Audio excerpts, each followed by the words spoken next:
Assalamualaikum warahmatullahi wabarakatuh.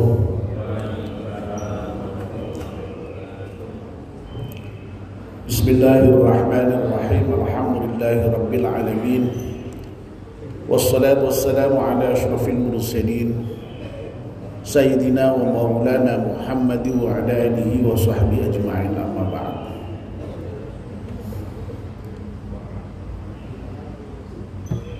Ibu-ibu, bapak-bapak, dan saudara sekalian,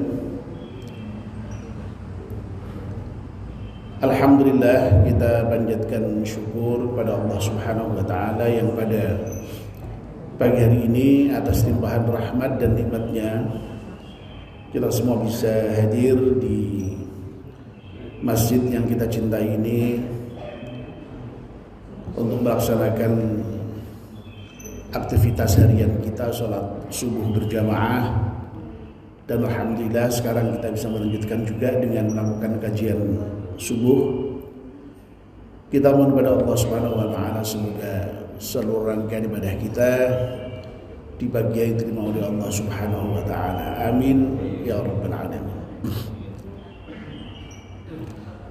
Mari kita mulai kajian kita dengan berdoa bersama-sama. Bismillahirrahmanirrahim.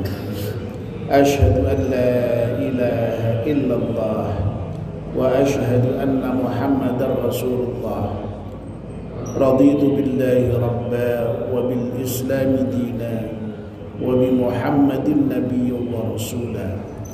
Rabbi zidni ilman nafi'a warzuqni fahman wa hukma wa alhiqni bis salihin. Amin. Bapak dan ibu-ibu, kita masih melanjutkan kajian kita kitab As-Sa'ibad. Yang terakhir kita sudah membicarakan makalah yang ke-18 dari bab Rubai yang merupakan pengantikan Nabi kita Muhammad SAW yang menyatakan bahwa ada 4 permata di dalam diri seorang manusia, dan 4 permata yang ada dalam diri manusia itu ternyata bisa hilang. Yang pertama, permata itu adalah akal. Akal ini bisa hilang oleh marah, ya. Lalu kemudian yang kedua, permata yang ada itu adalah agama, dan itu bisa hilang dengan hasad. Yang ketiga, yang baru saja kemarin kita bicarakan, ya, rasa malu itu juga merupakan permata, dan itu bisa hilang dengan tamak. Dan yang terakhir, amal saleh itu juga merupakan permata dalam diri manusia, dan itu juga bisa hilang dengan ghibah. 3 poin yang pertama sudah kita bahas. Pagi ini kita akan melanjutkan pembahasan poin yang terakhir, poin yang keempat. Wal ghibatu tuzilul amal salih. Wal ghibatu, dan ghibah, tuzilul amal salih, bisa menghilangkan amal saleh.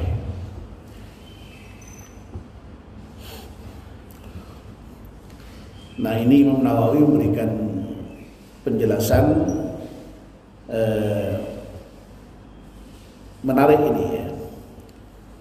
Wal ghibatu, kata ghibah bikasratil ghaini, ya. Cara membacanya yaitu dengan mengkasrohkan ghainnya, jadi ghibah, ya. Ayat qurasyahsu masawiyal insani fi ghaibatihi wa hiya fihi. Yang dimaksud dengan ghibah itu adalah apabila seseorang menyebut ayat Qur'an syahsu masawiyal insani, keburukan-keburukan orang lain, kejelekan orang lain, cacat orang lain, fi ghaibatihi, ya, ketika tidak adanya, ya. Ketika ghaibnya, ghaib itu kan tidak ada, ya.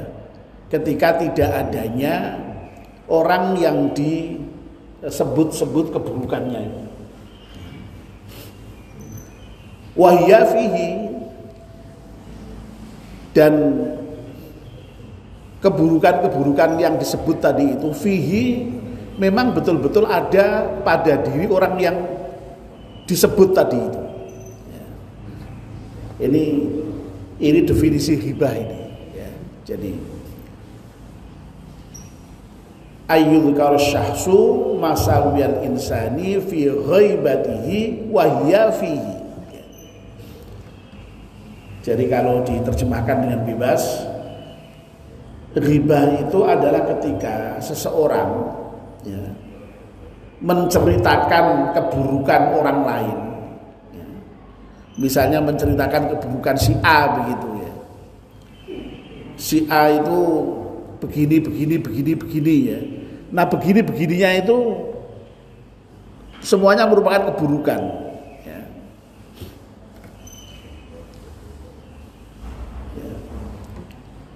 Fi ghaibatihi, ketika yang diceritakan itu tidak ada, ya. Jadi saya misalnya sedang bercerita dengan Pak Hamzah, ya, misalnya yang diceritakan Pak Masrurnya tidak ada itu. Nah yang diceritakan tentang keburukan Pak Masrur itu, ya, itu ghibah itu, ya. Wahya fihi, dan keburukan itu memang betul-betul ada pada Pak Masrur, ya. Jadi kalau ngomongin orang, meskipun itu kenyataannya benar-benar buruk, ya, tapi kalau itu orangnya tidak ada, ya, itu namanya ghibah, ya, namanya ghibah. Dan yang diceritakan kalau seandainya mendengar pasti senang, pasti, ya. Wong yang diceritakan buruk-buruk kok, ya. Pada umumnya orang tidak senang kalau diceritakan buruknya, ya. Nah ini orang kan kadang-kadang kalau sedang ngerasani kan sok dilingke, ya. Ojo ngerasani wong liya. Nah, itu kadang-kadang jawabannya apa? Lu wong nyatane ngono kok. Begitu ya, Bu, ya. Lah justru nyatane ngono kuwi itu ghibah namanya. Kan ghibah itu. Ya, wong nyatanya buruk memang dia kok, ya. Nah, itu ghibah itu. Nah, ini yang menarik. Wa illam takun fihi fahiya buhtan.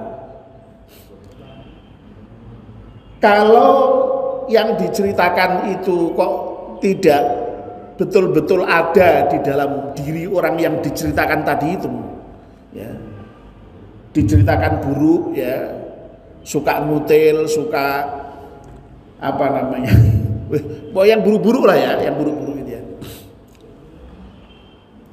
Ternyata memang tidak seperti itu kenyataannya.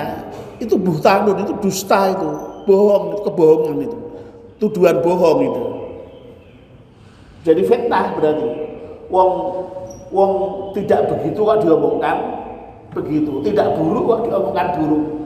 Lebih parah malah itu, ya. Ya. Wong yang diceritakan itu benar adanya saja, kalau yang diceritakan itu buruk, itu namanya ghibah. Nah, kalau ternyata yang diceritakan itu kok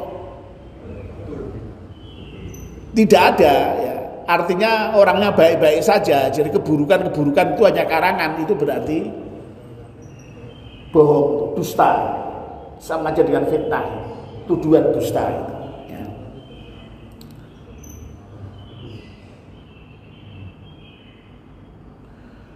Nah, Lah yang menarik lagi wa in wajahahu biha fahuwa syatm. Nah, kalau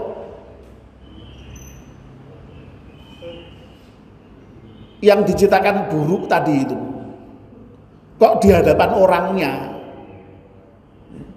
kalau tidak ada orangnya kan berarti ribah ya. Kalau ada orangnya apa namanya? Itu namanya misui, itu namanya itu, memaki-maki itu namanya itu ya. Jadi buruk semua itu berarti ya. Gak ada yang baik kalau cerita buruk itu ya. Jadi kalau menceritakan yang buruk, orangnya tidak ada, itu ribah, meskipun toh itu betul-betul orangnya buruk itu ya. Kalau yang diceritakan itu buruk, tapi ternyata kok kenyataannya tidak buruk, itu namanya tuduhan dusta atau fitnah ya. Kalau yang diceritakan buruknya itu kok di hadapan orangnya, itu namanya misui, itu namanya memaki-maki itu ya. Orang harus ngapik berarti ya, buruk semua itu ya. Pokoknya intinya jangan ceritakan keburukan orang lain ya. Di hadapannya itu namanya misui, memaki ya. Kalau tidak ada namanya ghibah. Kalau ternyata kok tidak buruk, itu namanya malahan fitnah ya. Naudzubillah min dzalik ya. Nah, iya. Orangnya ada. Iya. Tetapi disindir Pak, tidak langsung namanya. Iya. Dengan perbuatan orang itu. Iya. Wah, ini tidak termasuk di sini berarti ya, karena hanya disindir ya. Karena kalau disindir itu niatnya sudah menyindir, lalu kemudian orang yang disindir terasa ya sama saja. Jangan, intinya juga tidak baik itu, menyindir orang juga tidak baik. Ya. Jadi intinya pokoknya cerita tentang keburukan orang lain itu tidak baik, ya tidak baik. Ya. Dan masya Allah ya, yang namanya ghibah itu memang merupakan akhlak yang buruk ya, yang terkait dengan lisan kita ya. Saya kira saya sudah berkali-kali ya berbicara mengenai lisan kita ini, masya Allah ya, banyak sekali bahayanya ya. Jadi Al-Ghazali menyebutnya dengan afatul lisan itu ya. Jadi bahaya-bahaya lisan itu banyak sekali itu ya, belasan atau berapa itu ya. Dan diantaranya yang paling populer itu ya ghibah ini ya, yang paling populer ya. Ngerasani orang lain. Kalau dalam bahasa Indonesianya apa? Ngerumpi itu kan bahasa ya, ngerumpi itu kan bahasa apa, bahasa Indonesianya apa itu? Ngerasani itu bahasa Indonesianya?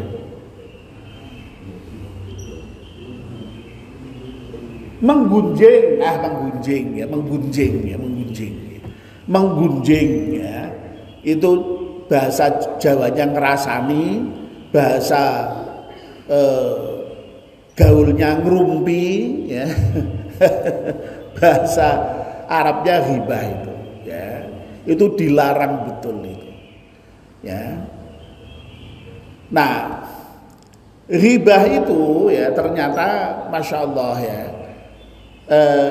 di samping memang sudah berdosa ya, ternyata itu juga bisa menghilangkan amal soleh ya. Jadi sekali lagi, ghibah itu berdosa sekaligus bisa menghilangkan amal soleh ya. Artinya apa? Amal soleh kita yang sudah kita kumpulkan capek-capek itu ya, sholat, puasa, zakat itu bisa hilang dengan ghibah itu ya. Makanya harus betul-betul hati-hati ini ya, hati-hati betul ya. Dan repotnya ya yang namanya ghibah itu yang berdosa ini apa ya, yang harus kita hati-hati itu ya. Yang berdosa itu ghibah itu tidak hanya yang ghibah ya. Ternyata yang mendengarkan itu juga termasuk ikut berserikat ya, menciptakan atau memproduksi dosa itu. Jadi bikin PT membuat perserikatan tapi produksinya produksi dosa. Ya. Jadi dalam hadis itu disebutkan al-muhtabu wal mustami'u syarikani fil ithmi. Ya. Masya Allah. Orang yang menggunjing, orang yang berbuat ghibah itu dengan orang yang mendengarkan itu bersekutu, berserikat di dalam menciptakan dosa. Ya. Loh, mengapa kok begitu? Iya, ya. Orang itu bisa ghibah itu karena apa? Bu, orang itu bisa ghibah karena apa, Bu? Karena ada yang mendengarkan. Ya. Kalau nggak ada yang mendengarkan, terjadi tidak itu ghibah? Ya tidak ada ghibah. Kalau nggak ada mendengarkan, orang ngomong sendiri itu bukan ghibah, itu namanya itu. Ya. Itu deleming namanya itu. Ngomong karepe dhewe ya. Ya. Deleming namanya itu. Deleming itu apa ya? Deleming itu kalau bahasa Jawa Indonesianya apa deleming itu? Ya ya kudu dijelaskan orang ana padanane ya. Ngomong karepnya sendiri tidak ada yang mendengarkan deleming ya. Ya tadi makanya orang gila tadi itu ya. Itu. Jadi makanya hati-hati ya, namanya riba ini ternyata Masya Allah ya, jadi ternyata yang mendengarkan saja itu ikut berdosa itu ya. Ya. Nah, ini berarti memang menuntut kita ya, kalau seandainya ada yang riba itu ya, kalau bisa, kalau berani ya memang di stop saja pembicaraannya. Sudahlah, jangan riba ya. Lalu kemudian kalau misalnya tidak berani ya lebih baik mungkin pergi mungkin tinggal pergi itu aja mungkin, kalau lebih aman itu mungkin ya. Maaf saya mau ke belakang itu mungkin aman itu ya, aman ya, kira-kira itu. Nah repotnya lagi Masya Allah ya, di era medsos sekarang ini ya Allah, orang itu betapa mudahnya untuk ghibah, dan ghibahnya tidak hanya dengan satu orang dua orang, kemudian orang sak dunia diajak ghibah bareng-bareng ya. Masya Allah, naudzubillah min dzalik. Oleh karena itu hati-hati betul lah terkait dengan berita apapun yang menyangkut keburukan orang lain itu. Kalau sekiranya memang apalagi kita itu tidak tahu persis itu ya, jangan ikut-ikut lah, asal sarser itu jangan sampai lah ya. Apalagi kemudian ikut komentarnya juga tidak disarankan pada ilmu itu ya. Kalau bisa dihindari saja ya. Ya, jadi ini riba itu ya. Betapa beratnya riba itu ya, betapa besarnya dosa riba itu ya. Al-Quran itu sampai mengibaratkan dosa riba itu sama dengan memakan bangkai saudaranya. Ya. Apa ada? Tidak ada. Orang sampai makan bangkai itu kan tidak ada. Ini bangkai saudaranya lagi dimakan sendiri. Ya. Jadi kalau dulu ada kasus orang makan bangkai geger Indonesia ya. Ya Allah, orang kok tegelnya kayak gitu ya. Mosok bangkai dimakan. Ini ternyata orang yang ghibah itu sama dengan seperti itu. Berarti ya janjiannya ya, dulu namanya siapa, Sumanto ya. Ternyata banyak Sumanto berkeliaran itu, di mana-mana banyak Sumanto ternyata ya. Adanya orang ghibah ya. Ya. Jadi menurut saya ya, kalau kita ghibah itu langsung ingat saja Sumanto itu ya. Ingat Sumanto, itu sama dengan Sumanto, sama dengan makan bangkai saudaranya itu. Na'udzubillah min dzalik. Dan sekali lagi itu betul-betul bisa menghilangkan amal soleh tadi itu. Ya, dalam banyak hadis diinformasikan itu ya, misalnya yang paling terkenal dia hadis tentang tentang orang yang bangkrut itu ya, al-muflis itu ya. Nabi itu kan pernah